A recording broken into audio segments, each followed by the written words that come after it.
I don't really care about what people think.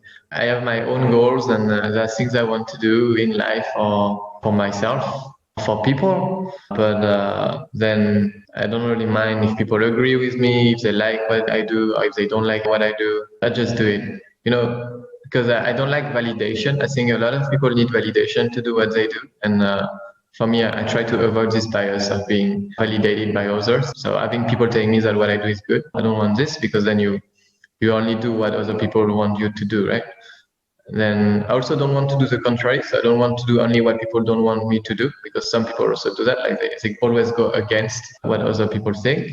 I used to be like this, I think, in teenagehood and in my young years, but I don't want to do that anymore. So now I just do whatever I do.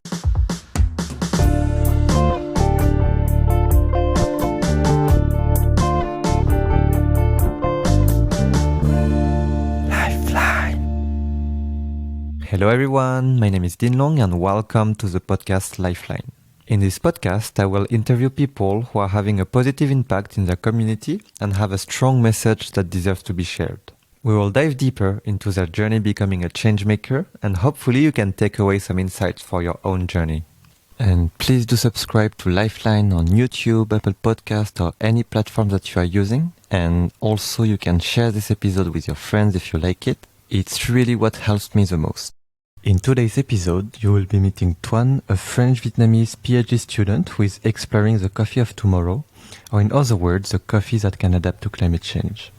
He is passionate about popular science, tried to be a renowned YouTuber, and has been writing about environment, climate, coffee, and his daily life stories on his personal Medium blog since 2015.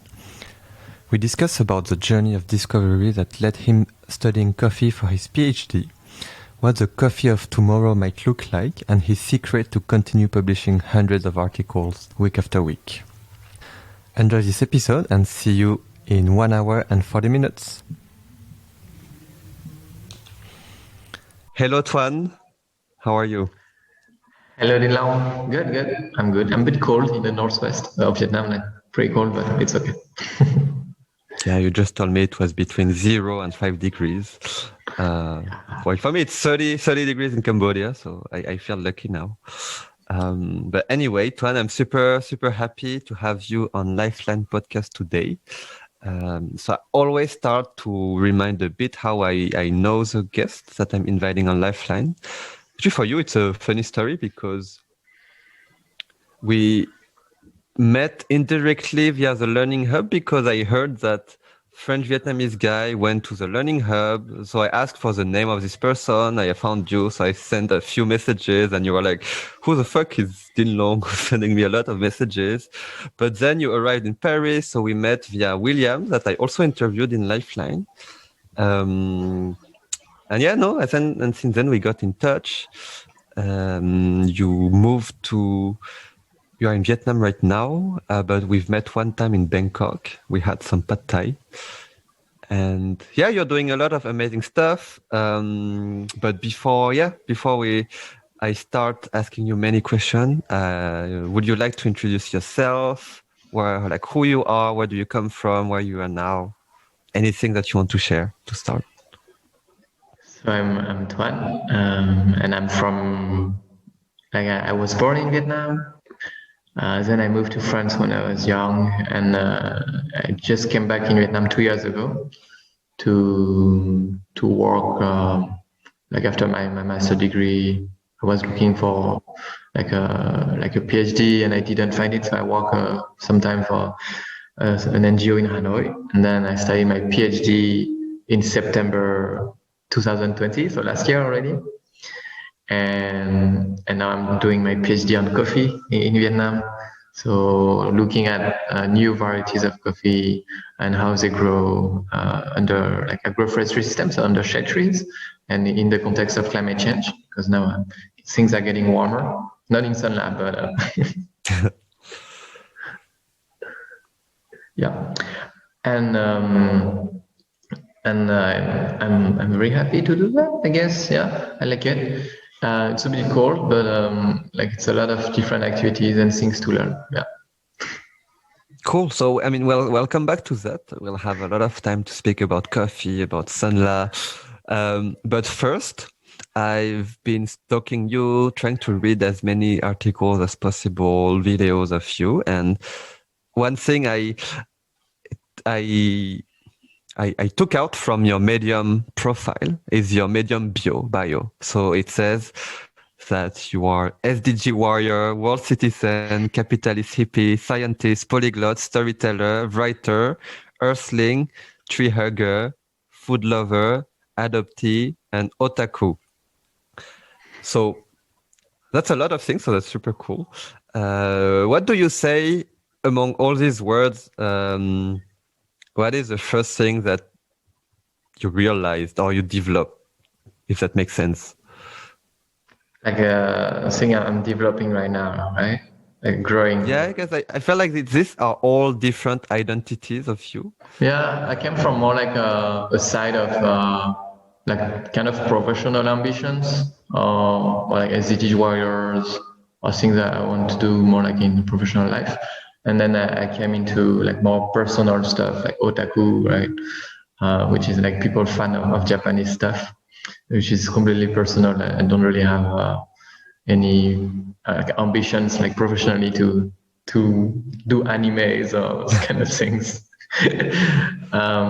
So yeah, the order is more like from professional to personal, and I think I try to go into more like order of priorities, what I feel more like I want to do or I'm doing. Like SDG Warrior, I think most of the things I try to do, I think they are all related to sustainable development goals, and climate change is a top one because that's one of the big ones, and that's where also I did my studies. So yeah, SDG Warrior is pretty good. Then after, I don't know, I think you have like storyteller. I like to tell stories. So there are different things about things I like and things I do, yeah, in this list.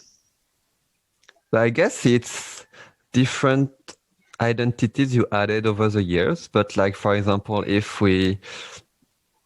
how old are you now? You're 25? 20, almost 25, yeah. Okay. So let's say 7 years ago, you were 18.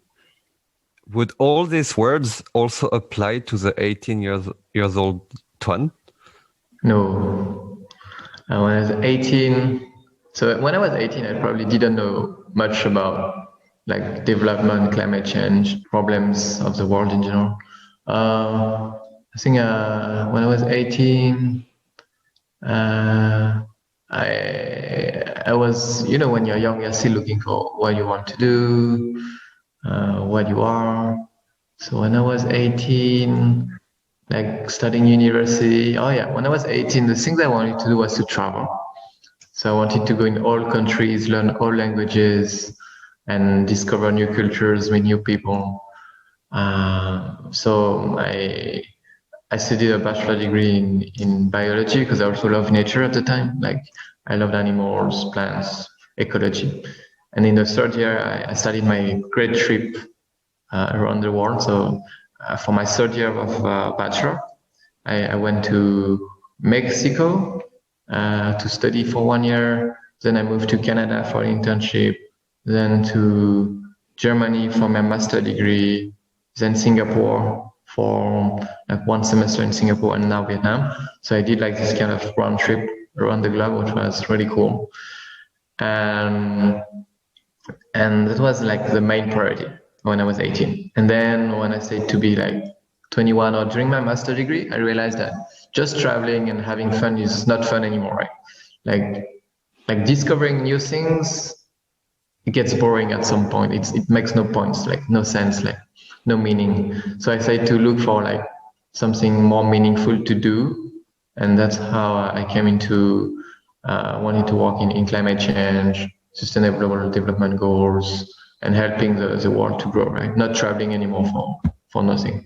So yeah, I think that how the process of growing here. I think it's very interesting because, I mean, when you say world tour, at least for me, I will think about people who go to like as many countries as possible, stay 1 week, 2 weeks, 1 month in each country. Okay. But actually you studied 1 year in Mexico, you worked.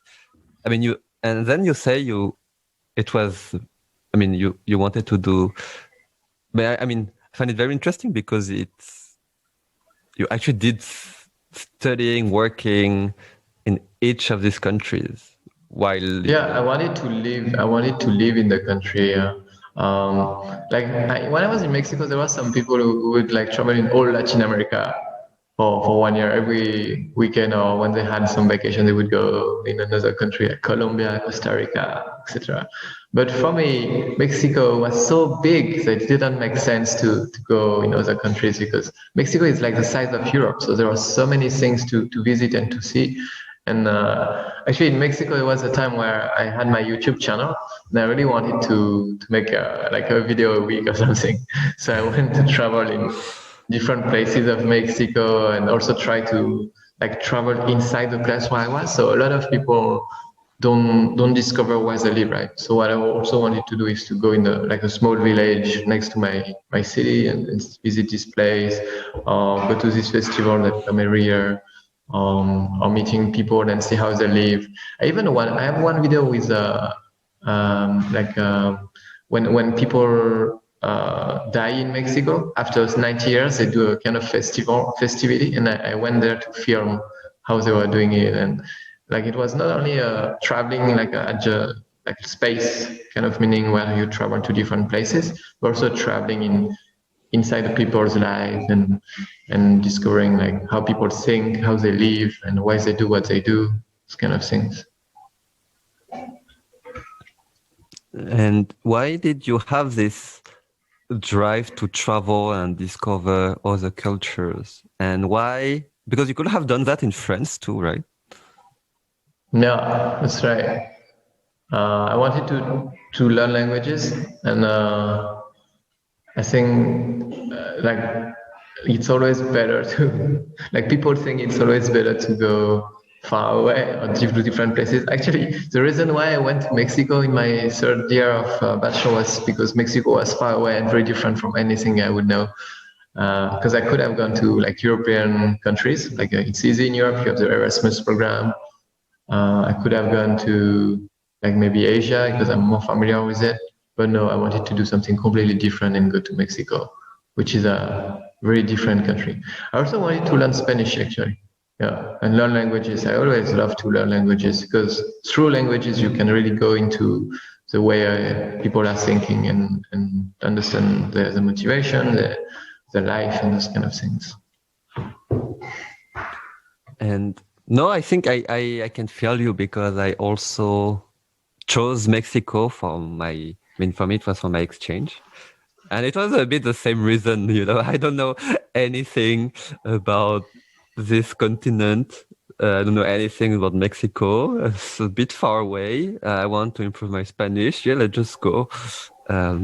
So we had the same thinking process. It's interesting. And yeah, just, I mean, so another question about this period of life, which for me, it's interesting. Why did you, because you're in Vietnam now, why did you decide to go to Vietnam last and not like the first country you go to? So it's interesting. So I always wanted to go back to Vietnam to learn the language and understand better my culture and my family and the people. So I think it's since I'm 18 or since I'm 15, actually, I wanted to go back to the roots. But really on the day-to-day decision making, I think when I was in Germany, I wanted to go to a Chinese-speaking country. So first I applied to China, and then China, they said, "Oh, you don't know anything about Chinese, so you shouldn't come because you won't be able to follow the courses which are in Chinese." Then I applied to Singapore because Singapore speaks English, and then you can take courses in English. I also have a good friend. I think we have a good friend together, Dinlong, like a friend who went to Singapore for her studies, and so I wanted to go there because photos she took were great of Singapore, so I decided to go there. And once I was in Singapore, I studied there like 4 months, 5 months, and I thought, hey, Vietnam is very close. Why not just jump in to Vietnam because like it's like 2 hours flight, And so I decided to go to Vietnam. I also got the opportunity, like a professional opportunity, like not really professional because I didn't really get paid, but like more running in an NGO and getting an internship, those things, right? So I met a guy through another guy who told me that the NGO where I was working was looking or was like happy to have me to do an internship there. So I did that for like 10 months. I did an internship. And so then I found a PhD. I sent an email to some researcher in Vietnam, and he said that he was okay to give me a kind of research project. And then it took us like 5 months to find the scholarship. So I was working on the PhD research project, but I didn't have a scholarship yet. And then we got the scholarship, and so I could officially start my PhD with a scholarship on September 2020. Yeah, that's a process I went through. So welcome back to your PhD. But first, I want to understand the transition between your will to, I use your words, to be a world citizen of the world, belonging to nowhere and everywhere, to trying to work more on climate change and coffee. What climate change and coffee, was it an interest before, or is it something you progressively discovered throughout these years? I think climate change is something that came up when I was in my master degree. So in my master degree, I had the chance to join some association, like student association, and join some events at the FAO, which is part of the United Nations, for example, or at another big event that was the Global Landscape Forum. So through those events, I met a lot of young people very inspired in changing the world and saving the environment, biodiversity, climate change. And so I just follow the move and did like everybody else and try to to solve those problems. And I think it's a very interesting community, like inspiring people, and also it's a good goal actually to try to solve climate change, because like in a few years, like maybe the earth will be completely different, or people will be different as well. They won't have enough food or water. So yeah, big challenge, interesting. Yeah.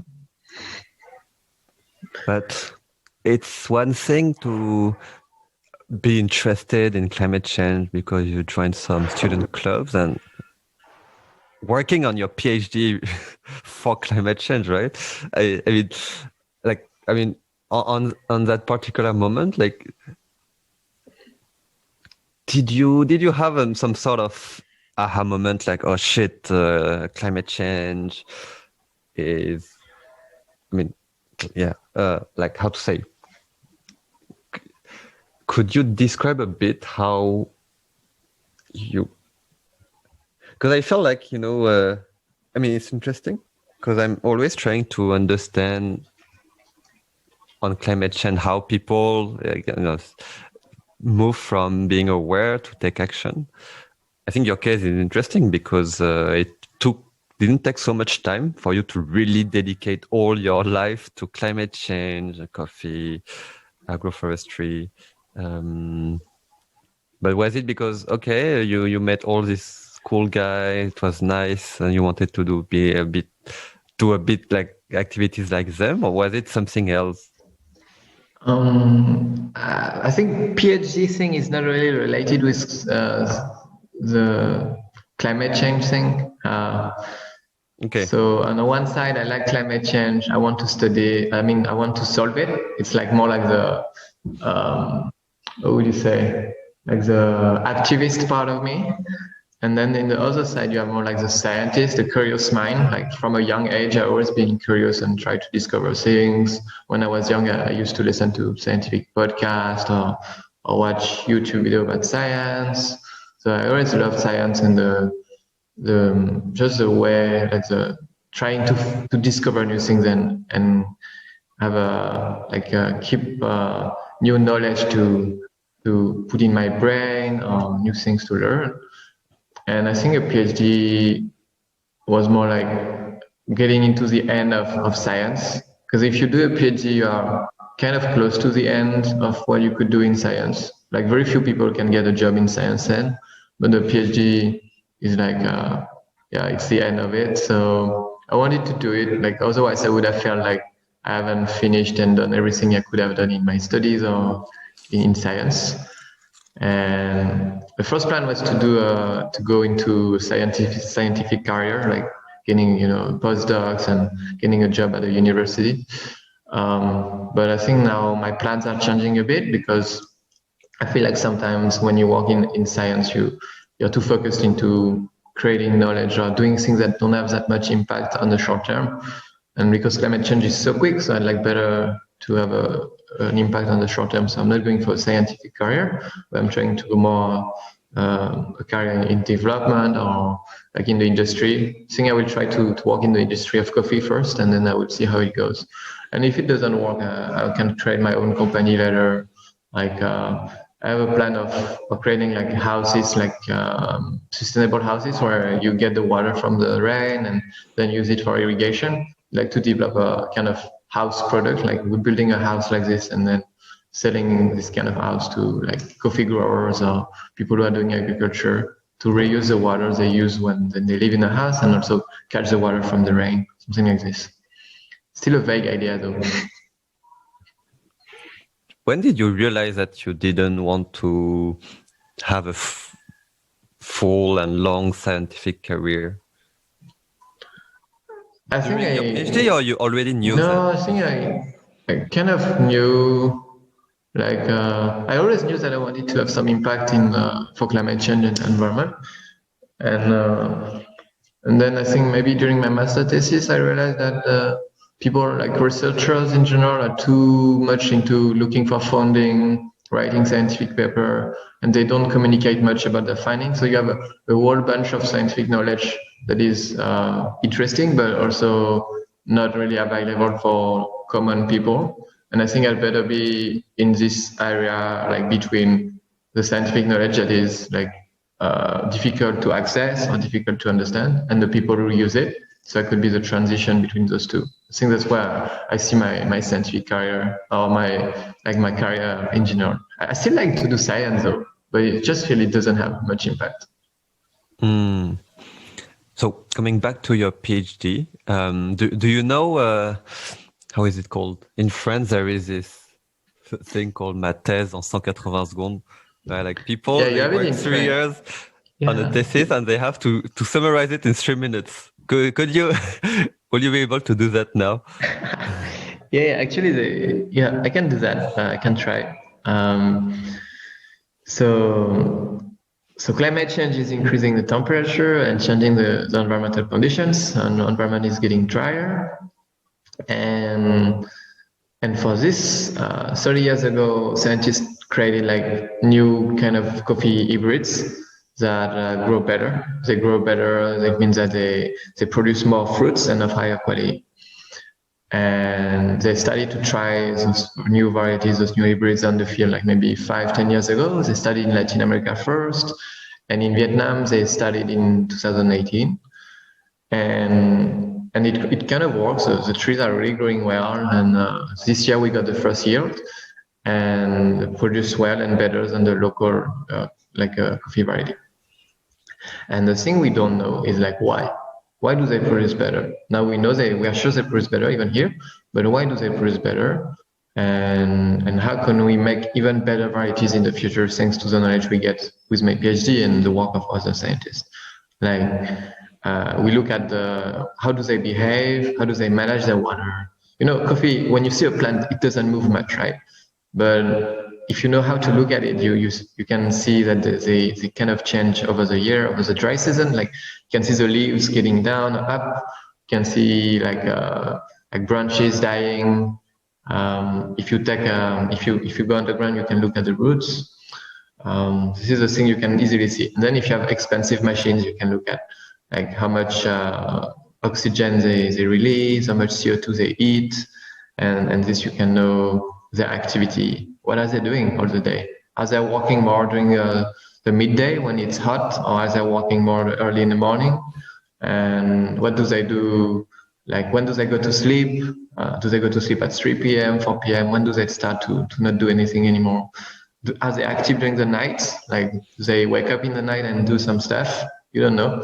So I look at that, and I think one of my hypotheses is to say that some hybrids work at different time of the day, and so that's why they are better at like surviving in different conditions, like warmer weather or drier soil.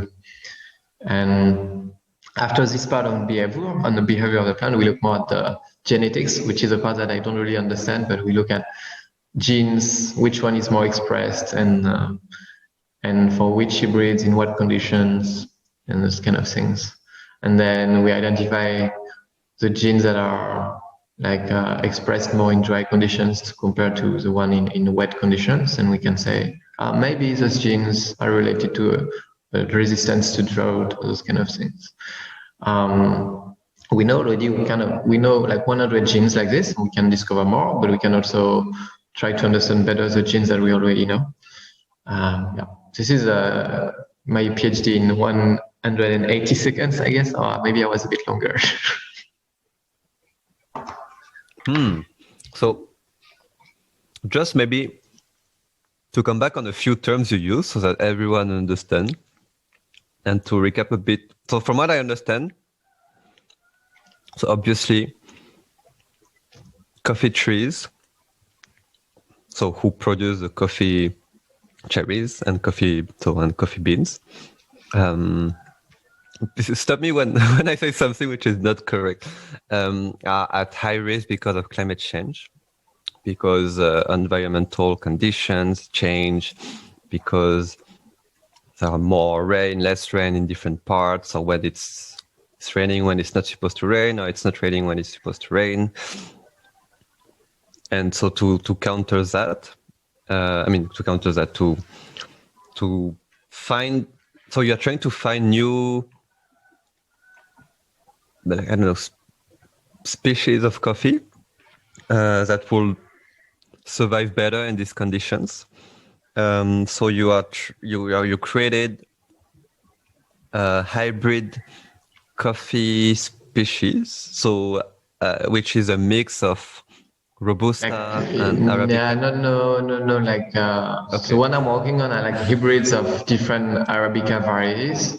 So they took like wild Arabica in Africa, in Ethiopia, and they breed it with like commercial Arabica varieties. So two Arabica varieties, so the same species Coffea arabica, but two kind of cousins, so two different varieties. So the same species, but different varieties are a bit different in maybe the size, the height, some of things like this. And they bred those two, and they created new coffee varieties, still Arabica varieties. And now that's the one we are testing. So the thing that was important in this process is that they chose the right wild coffee Arabica variety on the field. So one coffee species or plant species, even it's only one species, because they grow in different areas in the country or different countries around the world, they can be very different. So in agriculture they call it varieties. In ecology we call it like populations, and those populations are different, like Asian and European actually. Like they are the same species, humans, but they are from different group. We could call them like variety. In English they call them race, but in agriculture they could call them like varieties of human. Okay, so you planted them. I mean, not you, but it was you, no? Your team. 2018. No, I was not here yet. Okay, no. So your team planted it. You got the first harvest. You saw that it was a better yield. So you had more coffee than. So than the local variety. Yeah. So there's one local variety here, Coffea arabica. There's one variety that covers most of the Vietnamese coffee land for arabica, and it's called Katimor, and we know the quality is usually bad, and so part of the project was to also bring new hybrids, new varieties that are of better quality for the coffee industry in Vietnam.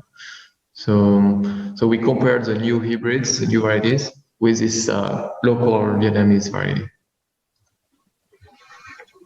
Okay. So you got good result, and now you are trying to understand why. Why does it have better yield? Because you don't know. Yeah. I mean, that's the purpose exactly. of your research. Exactly. Yeah. Okay. I mean, I can see that the how to say, the stakes are huge, because I mean, so if you understand why it has better yield, it's wait, okay, let me ask like a very beginner question, but why do you need to understand why it has better yield? So if we go out of coffee and we look more into plants in general or agriculture, there are a lot of different crops. Like let's say, I think that the main crops we eat represent like maybe five species, but maybe in all the plants we eat, maybe we have like 100 species of plants that we eat around the world. And coffee is one of them, but in general, we need to know how plants work and why some plants are more adapted to drought and hotter weather, like or high CO2 for climate change. And we need to know what will happen to those plants in general, what will happen to them once climate change will increase the temperature and change the environmental conditions. So we rely on those plants. Like most of the products we use, like every day, most of the things we use, we eat, they are plants. Like the clothes you wear, the food you eat, the drinks, they're all from plants. So we need to understand why some plants will survive and others not. And then once we know why and how it works, we can try to make new plants that are working under climate change.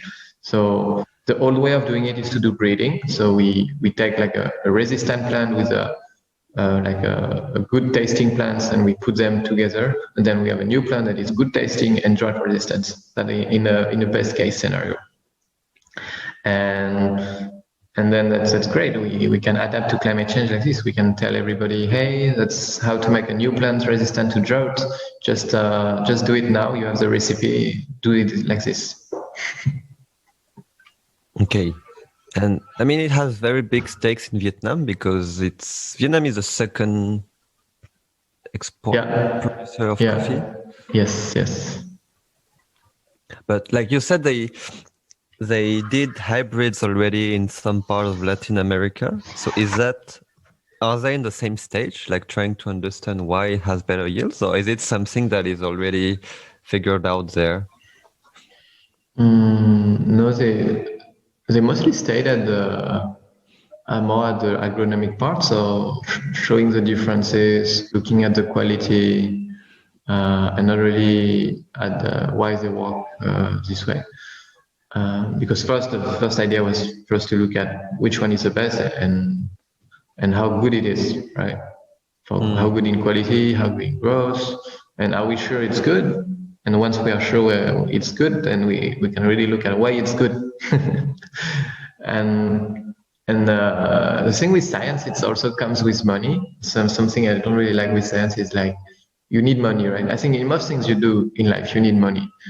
And then coffee science, because it's a science that interests a lot of people in the industry of coffee. So I guess that if you don't have money to look into like what I'm looking at, like the behavior of the coffee or the genetics, then you cannot do it, and then you do only like the research that the people who pay you want to do. Yeah, I guess. But wouldn't you be like supported a lot by the coffee industry? Yeah. Like, coffee industry loves to get new knowledge and new results on the coffee and understand how it grows and why it grows like this, how to get high quality coffee with a high production. Because behind this, it's like money, right? You get good coffee and then you sell it. Yeah. Okay, so that's okay. No, I mean that. So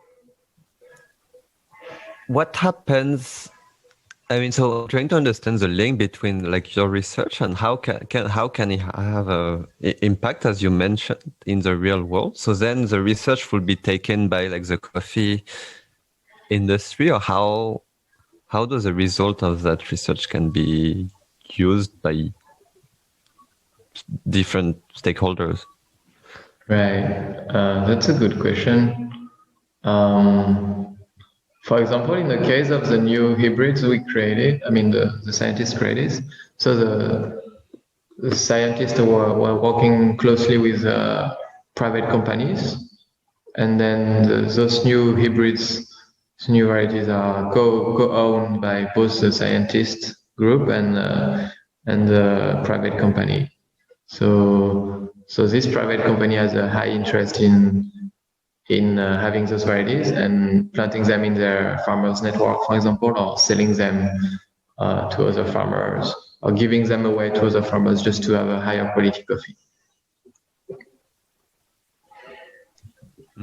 And because okay, but also in terms of even beyond the like company stakeholder, even for individuals, like I mean, coffee, like I drink 2 coffee a day. Many people drink coffee every day. Would you say people are aware of all the risks that are related to, I mean, all the risks for coffee regarding climate change? No, I think most people live in cities. They get their food in a store. Most people don't even know how this food comes from. Like for example, are coffee beans coming from a tree or a plant? I don't know. And they are not very aware of how the food is grown, right? Especially like young people who are like young and grew in a city and then stay there and got used to buy food at the store or drinks at the store. They have no idea how it was cultivated, how it was brought to them, why is it this price, how much money the farmers get. All those things they don't care, and I mean they are not aware of it because it takes time, right? Like you cannot be aware of each product you buy if you are not have a small interest in it. Like if you buy a chair, do you know where is the wood from? Do you know how it was made? Who made the cover of the chair? These kind of things.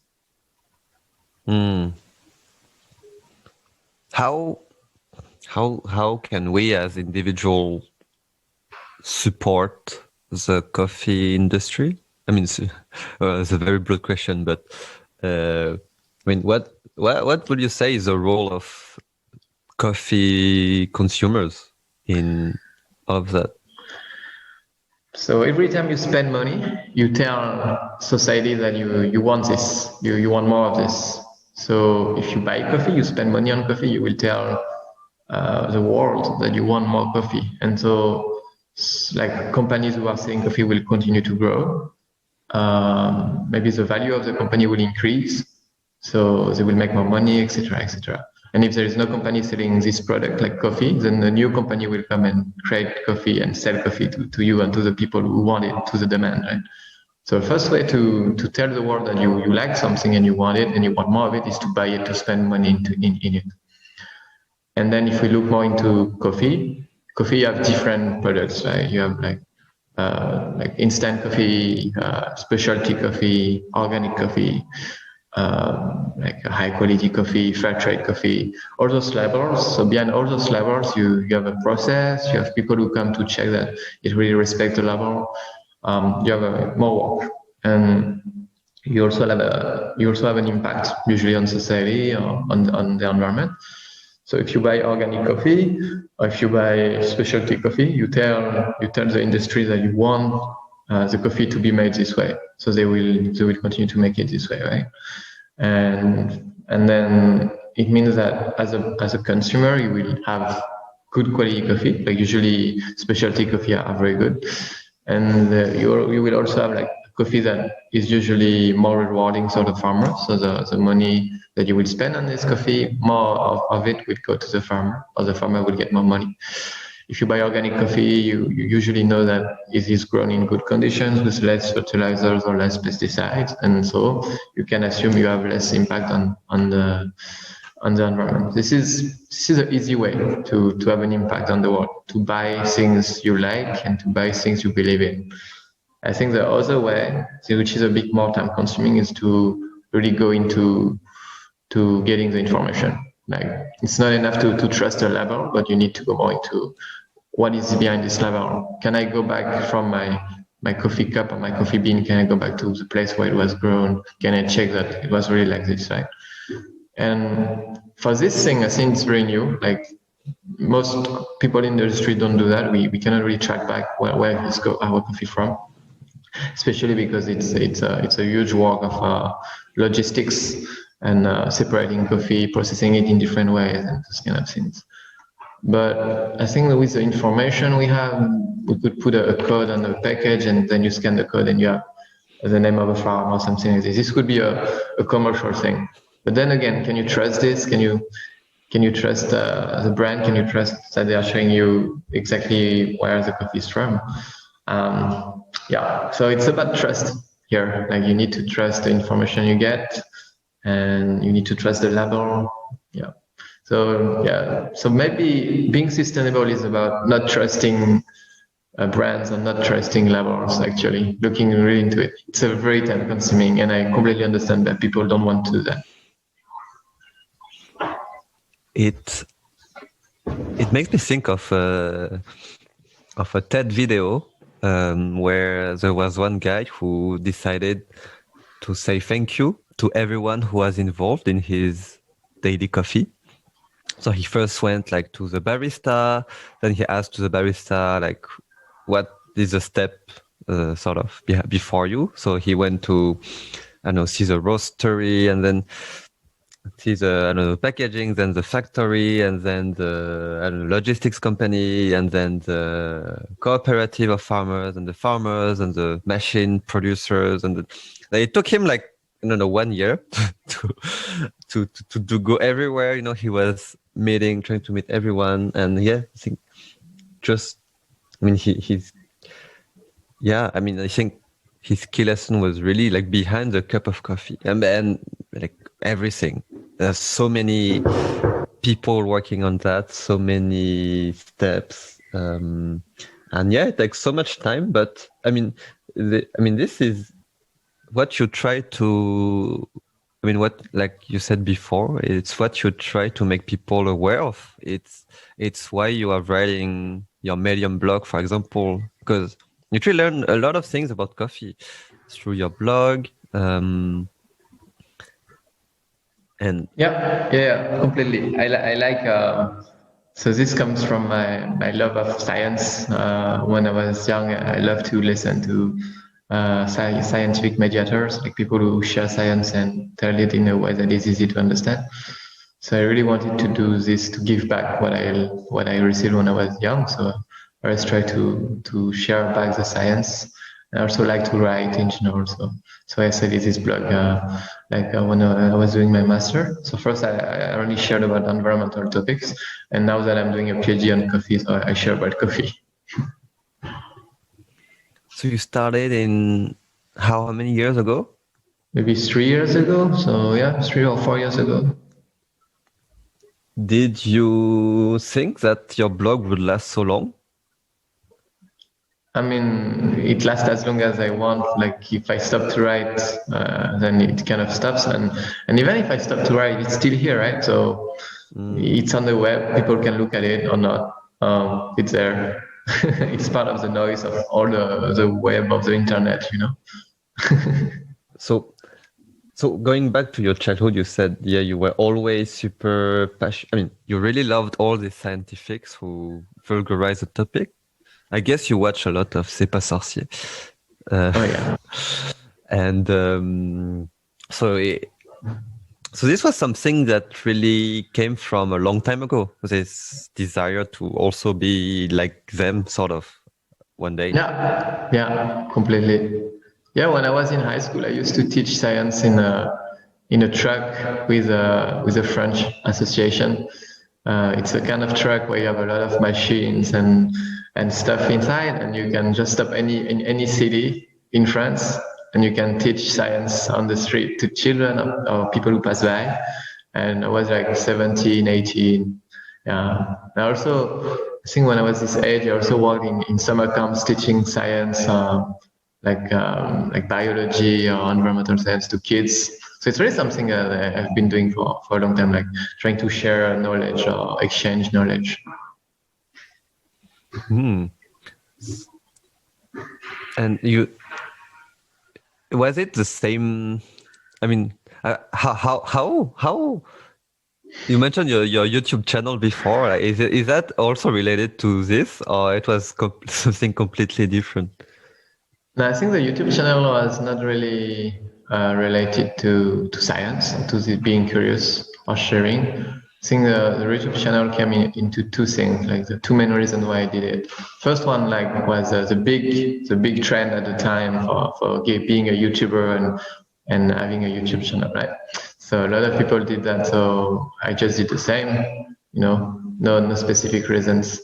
And the other reason was more like I needed to find a way to motivate me to go out and discover the world and discover like Mexico or seeing it, because I didn't have much motivation to go out, just to go out to see it.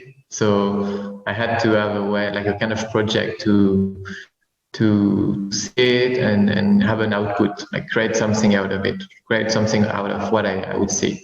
So that's how I got the idea of creating the YouTube channel.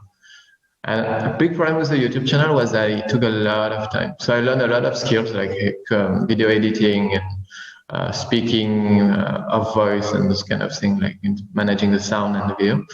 But for each video I would do, it would take like 6 hours, 7 hours of just editing the video. And it was very, very time consuming. So now what I'm doing when I'm traveling, I don't take videos anymore. Now I take photos. And then I make a blog post with photos of my trips. It's quicker, it takes 1 hour, and it's also very nice. It's interesting because the YouTube channel was to motivate you to get content and discover the world. But I feel like the writing is the opposite. You already have the content about coffee, about climate change, etc., and you want people to discover the world through what you're writing. Yeah, no, actually, the blog is something kind of also very centered around me, because I use it more as a tool for motivating me to look for knowledge and information. There's this teaching, or there's this learning methods, I forgot the name, but there's this learning methods that say that you should learn through teaching. And so I studied the blog really to motivate me to learn more. So when I was studying my master, I saw that what I was studying was very boring and not interesting and useful. So I wanted to do something different and study other things. And so I created the blog to motivate me to study other topics and also deepen what I would learn during my master degree.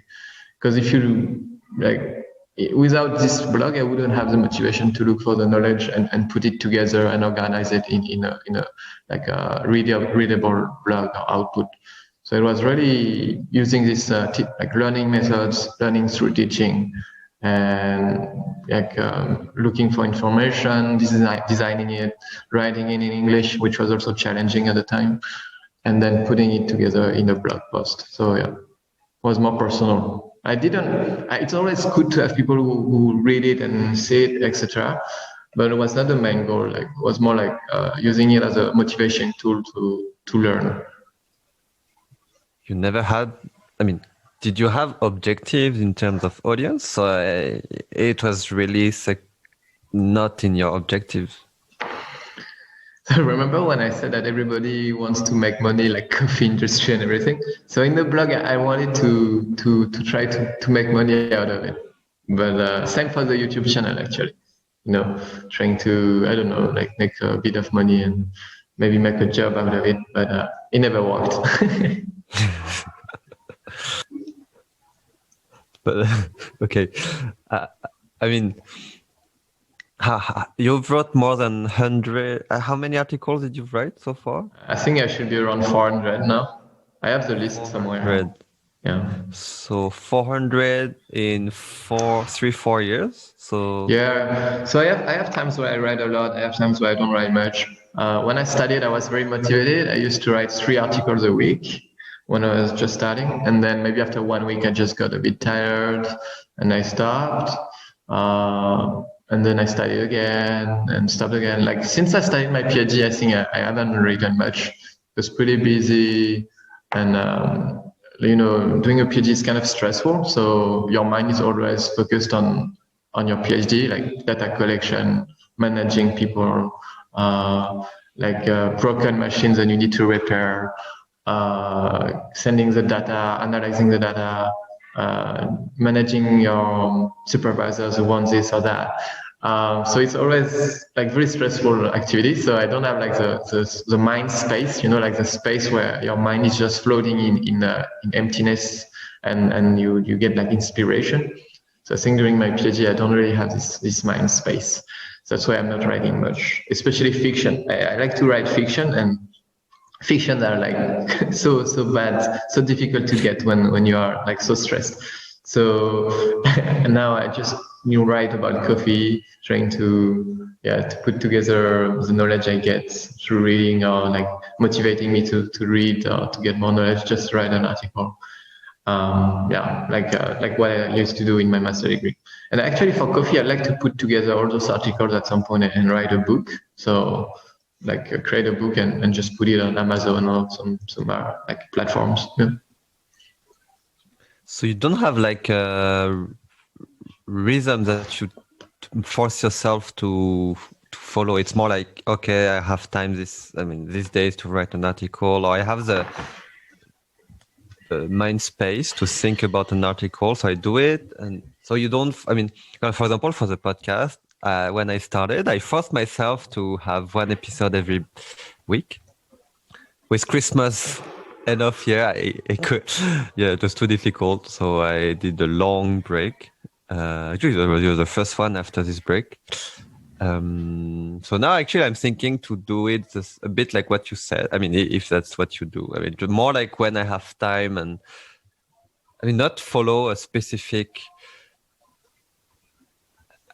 not force myself to have a podcast every week, but at the same time I know that it's, when you ask, I don't know, like writers, successful podcasters, they always tell you, the key is to have to every day, to write every day, to write an article every day, to record a podcast all the time, so you can publish a podcast every week. I think it depends on what you think about that. Yeah, it's always depends on how you define success. Like for my blog, for me, I think when I was young and like doing YouTube channel or studying the blog, I think I wanted to make money, so the success would be defined by how much money you would make. And then I think the most money I made on the blog, on YouTube, I never made any money because I never had enough followers. But for the blog, I think the highest I made was like $40 a month. And then I just realized that, it's cool, but it's not much. And since I studied my PhD, I got my scholarship, so I got paid every month. I don't have to make money outside my PhD, so I'm kind of financially comfortable, especially that I live in Vietnam, in the northwest countryside of Vietnam, where I spend like $50 a month. So it's really comfortable because I have like a French scholarship. And so I don't need to rush for money anymore. I just do writing just for myself, and use the blog as a motivation tool, to learn. And I don't really care about if people read it or not. So there are some of my articles that I co-publish with another platform, which is called Snippet. And they are Indian students, high school students, some of them, and they have this kind of magazine they do, and they help me to edit and improve my English, improve the things that I tell in my articles. And so for me, it's also an interesting learning journey. So that's why I continue to write. Usually I mostly write for them, right now. Like, you really don't care about the number of audience? Yeah, I don't care. I can check at it sometimes, look at it. I think it's a kind of ego thing. Like you want to feel like you are listened to, you want to feel like people like you. So because it's your ego, so you look at how much people cited your work. You know, as a scientist, we more look at how many people cited my article, my paper. So sometimes for this, I look at one paper I published for my master thesis, and I say, "Oh, some people cited it. I'm so happy. I'm being successful as a scientist." And then for my blog, I look at how many people read it, how much money I got, and not many. You know, you don't have much reads. Like I think I got maybe 20, 30 people who read each article, which is not much. And so it doesn't change much. So at some point you get bored of looking at those statistics. So your objective with the blog is more internal. So as you said, to put your thoughts into shape, to improve your English. Yeah. Yeah. Yeah, because I think there are a lot of blogs and there are a lot of people sharing things, and I'm just one of them. And I don't expect to have millions of followers. I just expect to have like few people. You know, in your real life, when you are outside, and you are at a party, you are not going to talk to everybody or share to everybody at the party. You are going to have a group of 5, 6 friends. I think that's good for me. What is your process? I mean, just to finish on this thing, like I still like when people read my stuff, when I have big views, when I have big money. If you want to send me money, you can send me money and tell me that you love what you read from me. I love it. Like it's good for the ego. It's something nice, but it's not the top priority. Or I think the blog in general is not the top priority anymore. I don't know. It's not like the priority of the blog. The main goal of the blog is not to make money. It's not to get to become famous. It's just to use it as a learning process. I think when I studied, I was a bit like you. Like you want a big audience. You want to feel like what you are doing have a huge impact and things like this. I don't really feel like it anymore now. I just like the process of it. I just like to create this article and learn through it. Yeah, only this. Did have the blog, like if you look back at the 4 years having this blog, did I don't know how to formulate this question, but did unexpected things came out of it, or did you got I don't know opportunities out of it, or did the blog help you, in your career or in some way, except beyond the learning aspect? I think for PhD, people don't really like it. Like I shared it when I applied for a PhD scholarship in Singapore. I shared it in my CV. It's still on my CV actually. And one of the interviewer told me, like asked me about it, and he liked it a lot.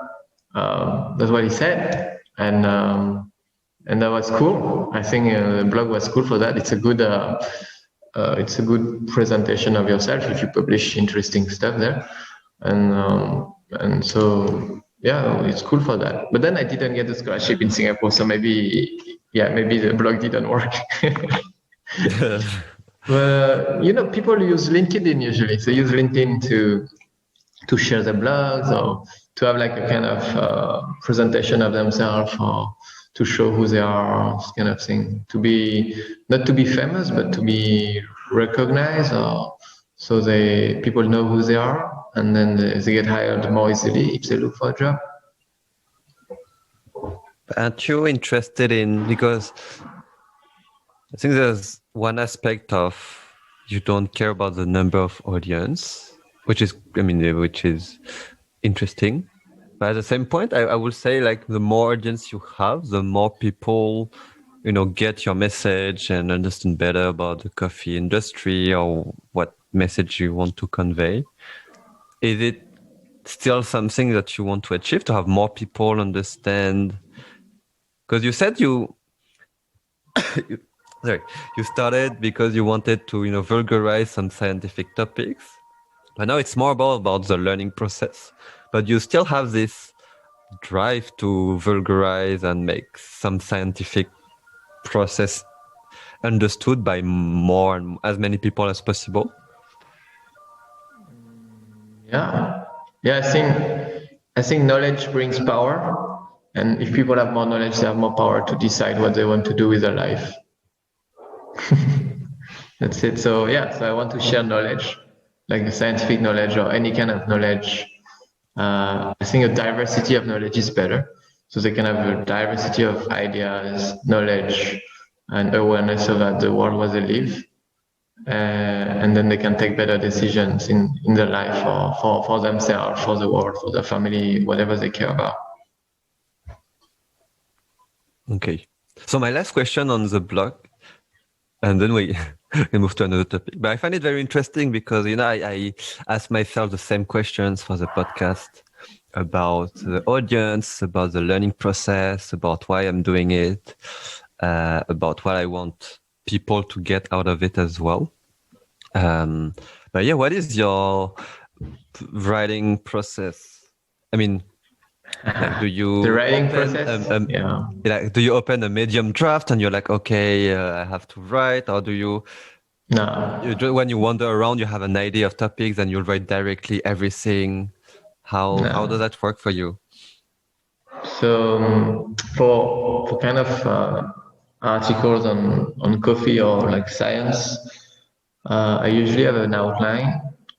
So I use the blog to learn, right?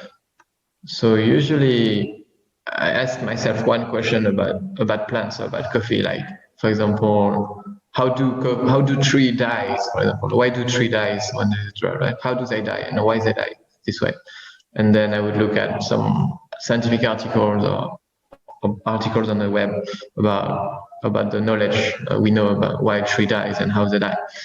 And I would create then an outline on my blog, like on a Word document, like big titles, 3 or 4 of them. Then for each title, I would write like 15 lines, about 400, 300 words.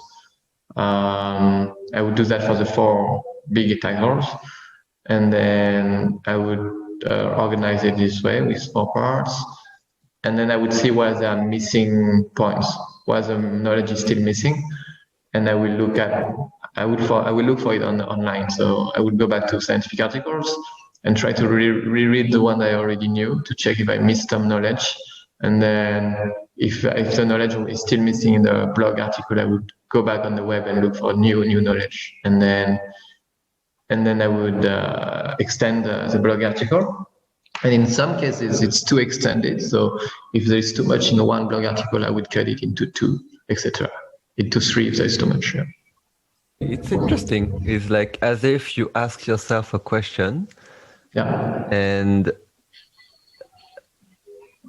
your way to really learn and to consolidate yourself, it's write about it, and then knowing that it's forces you to have something presentable and organized. Mm-hmm. Yeah, writing is a great process to organize your ideas. Like for me, my English, for example, was pretty bad. Like before my master degree, I did my master degree in Germany. So it's not because I didn't improve my English because I was in an English-speaking country. I improved my English back in Germany because I was writing a lot. So there was a time where I was really into making money out of my blog and those kind of things. So I used to write like 3 articles a week. And this is a huge work. And it means that I had to read a lot and write a lot and rewrite and edit. And just practicing, doing it a lot, it made me improve my English a lot. So it means that now when I speak, I use new words, I use words that I would use when I write. And so my English is a bit more formal and like nicer to listen to or to speak. Yeah, the blog was also one of the points of the blog was also to improve my English. Okay, so I guess because you just told me you'd like to do that in Vietnamese as well. So I think I want to do the same in Vietnamese. New cycle. My Vietnamese is not good as good as I would like to, and I really want to improve my Vietnamese through again having an output, so a blog or some articles I would publish weekly somewhere. So to move on another topic, I wanted to ask you this. I think one thing I observed from you so you can tell me if it's true or not, is that you really don't care about what people think. Yeah, that's Would right. you agree? Yeah, I completely agree. Like, I don't really care about what people think. Uh, I think I have my own goals, and there are things I want to do in life, or for myself, or for people. But then I don't really mind if people agree with me, if they like I do, or if they don't like what I do. I just do it, because I don't like validation. I think a lot of people need validation to do what they do. And for me, I try to avoid this bias of being validated by others. So having people telling me that what I do is good, I don't want this, because then you only do what other people want you to do, right? Then I also don't want to do the contrary. So I don't want to do only what people don't want me to do, because some people also do that. Like they always go against what other people think.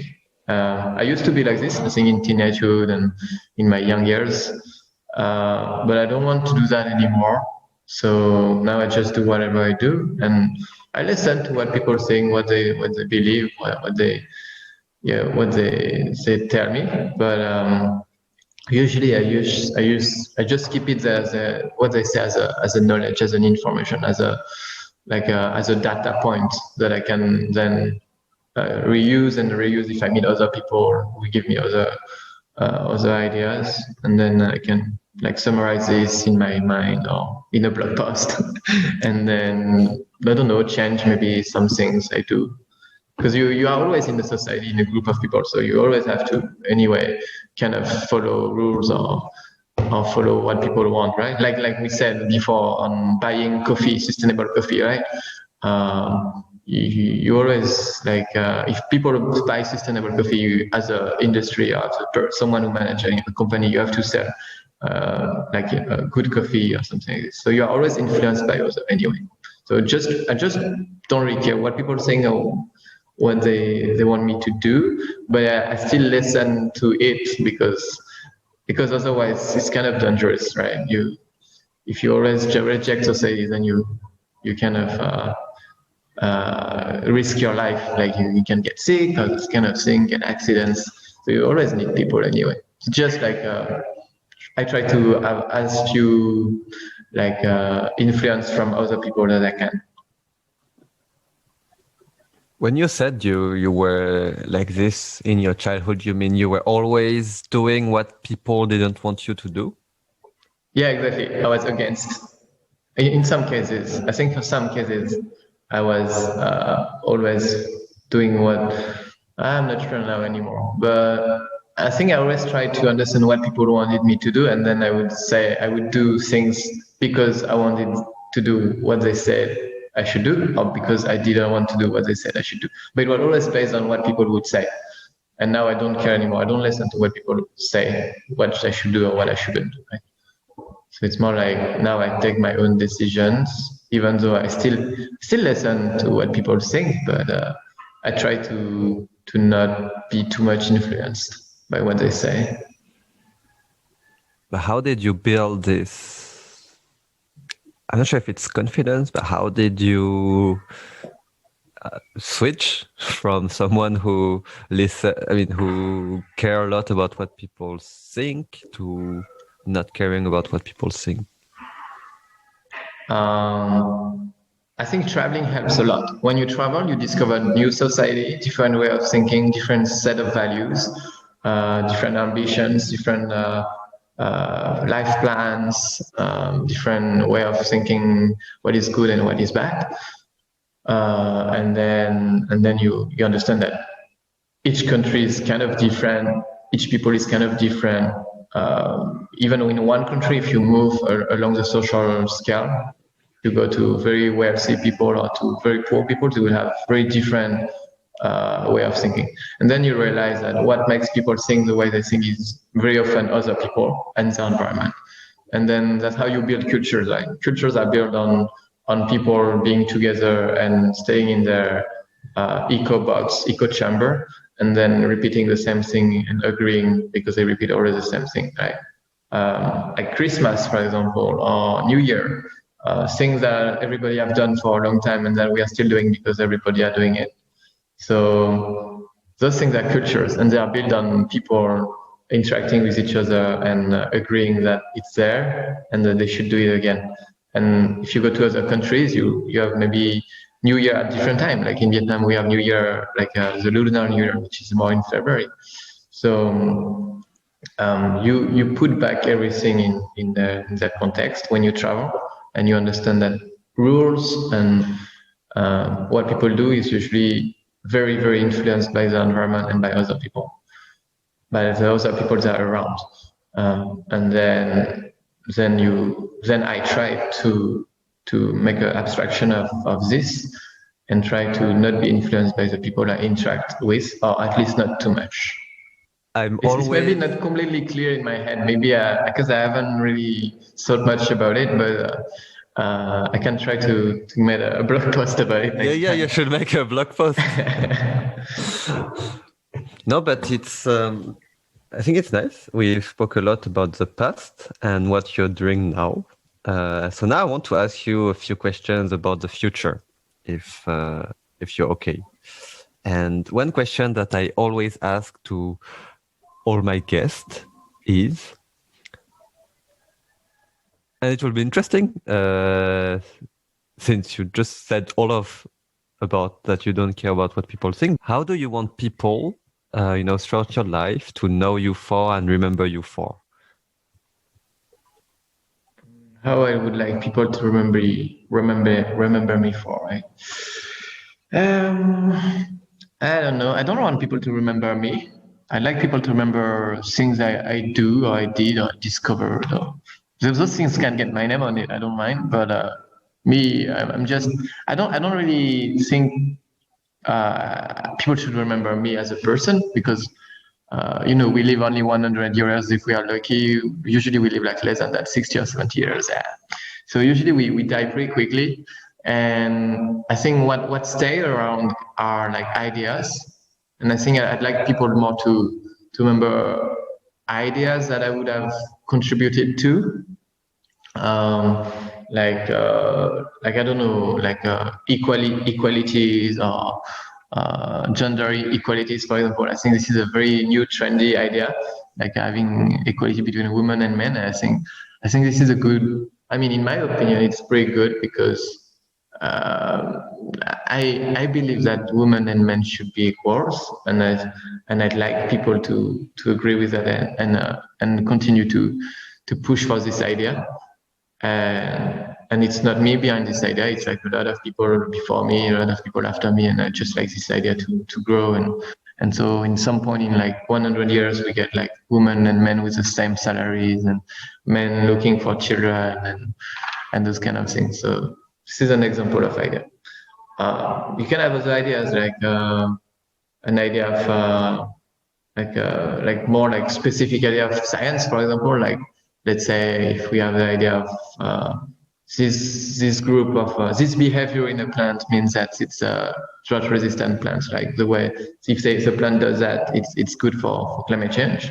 If I can create this idea or find it somewhere and push for it for other people to know this idea, then I'm good. And people won't remember my name; they'll just remember ideas. Maybe one variety will be called Thuan. Yeah, it would be cool. Like scientists love to put their name on new species when they discover one. But at the end there is a name, but we don't really remember who was this person, right? So the idea is still there, but the person like not really exists anymore. So we spoke about our common friend Agathe, and I know she wants to ask you this question, so I will ask it to you.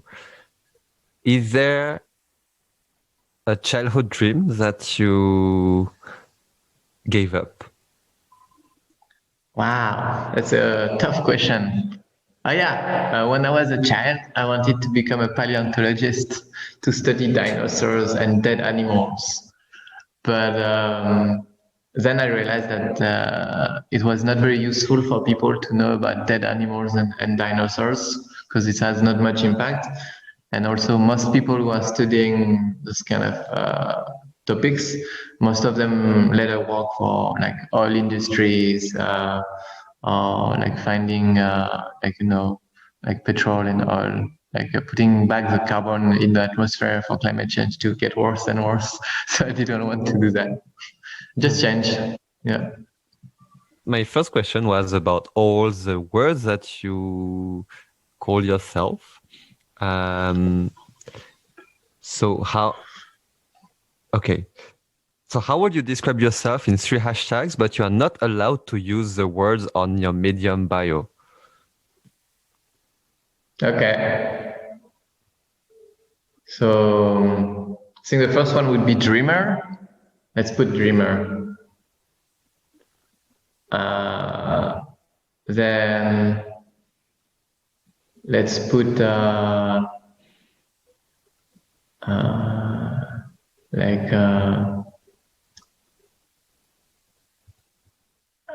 don't know. Like I don't know if there's a word for that, but like kind of being part of things, like being part of the world. But is there a word for that? I think I put it. I think I put Earthling in my bio, so I cannot use this one. I can put ideas. No, is there a word to say people creating ideas or looking for ideas, like an idea?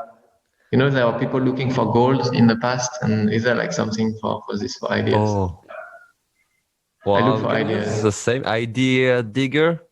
Yeah, gold digger, idea digger. Okay, it's not beautiful though, but it's okay. Go idea digger. And Oh, you can invent. You can do your research and write another post. So I gave you a lot of content today. Yeah. I always have a good idea of content, but it's more like the time and doing it that is missing.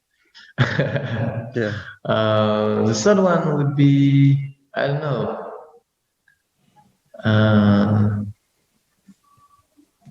Something about going beyond things, like beyond, like, is there a word for that? A noun? I think beyond doesn't really mean anything alone. Like But beyond is nice. Okay, beyond is nice. Okay, let's get beyond then. Yeah, So we have sounds good. dreamer, idea digger, and beyond. Yeah. Cool. Yeah, cool. So so for my last question, like, where can people find you, and can people contact? I mean, why should people contact you? I mean, I guess for sure the Medium blog. But is there anything else that you want to share? Twitter is good as well. You can get on my Twitter at Thuan Sarzynski. Yeah, I have a weird family name, Polish. Okay, so you have Twitter, this one, right? Yeah. Or you want me to send it to you? The blog. Yeah, I mean, Yeah, Twitter, the blog. I think there's only one Thuan Sarzynski. So yeah, there's only me. Should be easy. But actually, you have a very good SEO. If you type your name on Google, it's just you and your. Oh yeah, perfect. Yeah, because I have a French. I have a weird name. So I have a Vietnamese first name and a Polish family name, and there are very few people who have this kind of combination. Especially those ones, like exactly those names. Yeah. Yeah. Like if you type my name on Google, you will find 100 other Din Long Pham. Yeah, because you have Vietnamese name, and a lot of Vietnamese people have very similar names, because Vietnamese language have accents and they change words just by an accent. But in Google, it doesn't work. So they consider only the letters in Google. Yeah, you can change your name or have a pseudonym. You can create a new name. A lot of Asian, like Chinese, a lot of Chinese and Vietnamese change their name to be more like Western friendly. Actually, I have the dash between Din and Long, but Google doesn't care. But it's what makes me a bit different. Yeah, even the little bars, Google don't care about it. That's sad. Yeah. Anyway, thank you so much, Thuan, for the conversation today. I think we spoke for 1 hour and 15 minutes or 1 hour 20 minutes. Thank you so much. Everyone, go have a look to his blog. Even if he doesn't care about the audience, he will be happy. I say I don't care, but it's more like I don't care on. You're not looking for it. Yeah. I'm not really looking. I mean, it's not the top priority. I love people telling me that they love what I do. Like, it's a huge ego boost, right? But it's not the top priority. Yeah. But Okay. people always love to hear that they do great things. So I love to hear that I do great things. If you want to tell me that I do great things, you love what I do, or that I change your life in some point with what I said or what I wrote. I'd love to hear it. Like it's personally like yeah, it's always good to hear. Okay. Okay, so everyone have a look at his blog, at his TED Talk also, The Coffee of Oh Tomorrow, yeah, the and TED let Talks you can him, share it as well. Yeah, TED Talks. yes, yeah, it will be in the link. And yeah, no, send him a Oh, message, actually, comment. tomorrow, I don't know if you are going to share it on time, but tomorrow I'm doing another webinar. Tomorrow I'm doing a webinar tomorrow morning, so it's morning in Vietnam, but so at I forgot the time in CET in European time. But I think I'm doing it at 10:30 in the Vietnam time tomorrow morning. I'm doing a webinar on coffee again. No, but Coffee. If you love coffee. if they upload it on YouTube, I can add the link. Oh, exactly. Yeah, so we'll upload it on YouTube, so you can So add the link as we well. can do that.